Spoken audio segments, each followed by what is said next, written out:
बिहार विधानसभा चुनाव 2025 की तैयारी में सभी दल जुट चुकी हैं। भागलपुर लोकसभा क्षेत्र के अंतर्गत आने वाले 6 विधानसभा सीटों को लेकर भी हलचल तेज है। एक तरफ जहां राजनीतिक पार्टियां अपने कार्यकर्ताओं में ऊर्जा भरने में लगी है और सम्मेलन किए जा रहे हैं, तो दूसरी ओर टिकट के दावेदार की भी सक्रियता बढ़ती जा रही है। टिकट के दावेदार भी अब अपनी अपनी राह ढूंढ रहे हैं। कोई दावेदार पटना तो कोई दिल्ली तक संपर्क साधने में अभी से लगा हुआ है। जी हाँ, भागलपुर का एक विधानसभा क्षेत्र अभी से ही हॉट सीट बना हुआ और एनडीए में जदयू व लोजपा दोनों की सीट पर पैनी नजर है, नजर गड़ाए बैठे हैं। सीट शेयरिंग के दौरान भागलपुर का नाथनगर विधानसभा सीट एनडीए में किस दल के हिस्से आएगा, ये फाइनल होने में तो अभी लंबा वक्त है, लेकिन इस सीट पर एनडीए के दो घटक दलों की नजर बनी हुई है। इस बार चिराग पासवान की पार्टी लोजपा रामविलास और जदयू दोनों की नजर इस सीट पर दिख रही है। जी हाँ, दोनों दलों में कई ऐसे चेहरे हैं जो टिकट की दावेदारी का ख्याल बनाते हुए अपनी सक्रियता तेज कर चुके हैं, अभी से ही मेहनत में लग चुके हैं। नाथनगर विधानसभा में पिछले चुनाव में राजद को जीत मिली थी। एनडीए में यहां इस सीट पर जदयू के प्रत्याशी थे, जदयू के पास थी सीट, लेकिन जदयू के उम्मीदवार को हार का सामना करना पड़ा था और राजद यहां से जीत गई थी।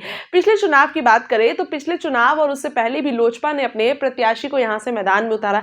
इस बार लोजपा और जदयू दोनों एक साथ एनडीए में, एनडीए के घटक दल है। अब बीजेपी किस पे ध्यान देगी, ये देखने वाली बात होगी, जिसके बाद अब इस सीट पर किसी ही एक ही दल को प्रत्याशी उतारने का मौका मिलेगा। हालांकि दोनों दलों के कार्यकर्ता सक्रिय हो चुके हैं।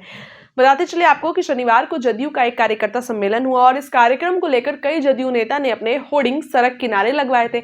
इनमें कई नेता ऐसे भी हैं जो नाथनगर क्षेत्र में अधिक सक्रिय राजनीति करते हैं, वहां पर काफी दिन से सक्रिय हैं। वहीं अगर चिराग पासवान की पार्टी की बात करें तो चिराग पासवान का इस क्षेत्र में भी कार्यक्रम हुआ है। जी हाँ, भागलपुर के मौजूदा सांसद अजय मंडल नाथनगर से विधायक रह चुके हैं। उनके सांसद बन जाने के बाद जदयू ने इस सीट पर उपचुनाव में भी जीत दर्ज की, लेकिन पिछले चुनाव में जदयू को हार का सामना करना पड़ा। लोजपा के अमर कुशवाहा इस सीट से प्रत्याशी बने।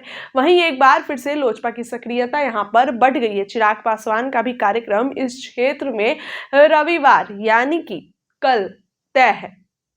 और इसके साथ ही बात करें तो लोजपा में दावेदारों को लेकर चर्चा भी रविवार को चिराग पासवान भागलपुर के सबौर हाई स्कूल परिसर में मैदान में जनसभा करने वाले हैं। इस कार्यक्रम में ही भागलपुर के विजय यादव लोजपा आर का दामन थामेंगे।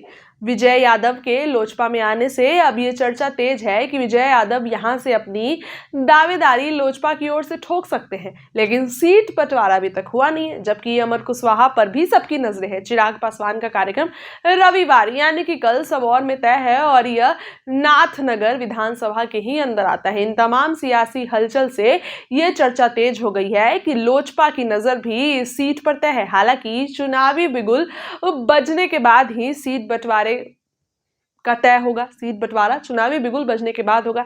यह एनडीए किस दल के प्रत्याशी को मैदान में उतारेगी, फिलहाल ये हॉट सीट बनी हुई है और ये एनडीए को तय करना है कि यहां से जदयू के प्रत्याशी उतरेंगे या लोजपा के। आपको क्या लगता है, कमेंट में बताइए। बहुत बहुत धन्यवाद।